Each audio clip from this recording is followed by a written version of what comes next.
Allah yolunda səfərə çıxmaq lazımdır. Allah yolunda niyyət etmək lazımdır.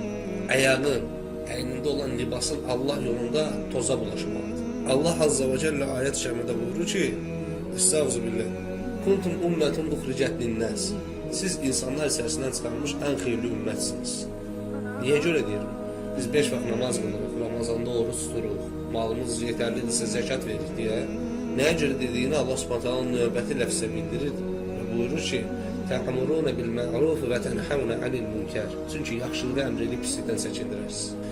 Baxın qardaşlar, nə dedi Allah Azza və Cəllə? Kuntum ummetun uxricət linnəs. İnsanlar içərisindən çıxarılmış ən xeyirli ümmətsizdir. Niyə görə? Çünki yaxşılığı əmr edərsiniz və pislikdən çəkindirərsiniz. Allah Azza və Cəllə insanlar içərisindən çıxarılmış ən xeyirli ümməti vəsf edərkən deyir ki, onların vəsfi dəvətdir. İnsanları Allaha dəvət eləməkdir.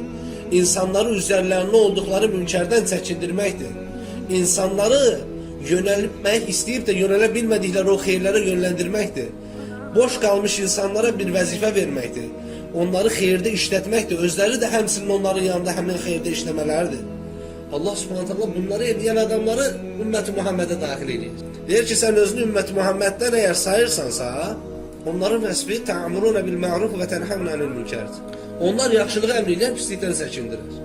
Sənin həyatında yaxşılığı əmr edib pislikdən çəkindirmə deyə bir şey yoxdursa, sənin həyatında insanları haqq olan Allah Subhanahu və Taala'nın dininə dəvət etmək yoxdursa, Allah qorusun, həqiqətən hər bir kişi başını yastığa qoymazdan öncə oturub bu kəlmənin, bu pak vəhinin analiz etməlidir. Daxili mühasibət eləməlidir. Ki, mən bu ümmətdənəm yoxsa yox.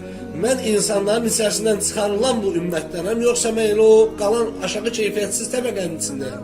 Allah Subhanahu çıxartdığı səbəbi söylüyor. Yaxşılığı əmr edib pislikdən çəkindirdiklərindən dolayı deyir ki, o insanların içərisindən çıxartdı.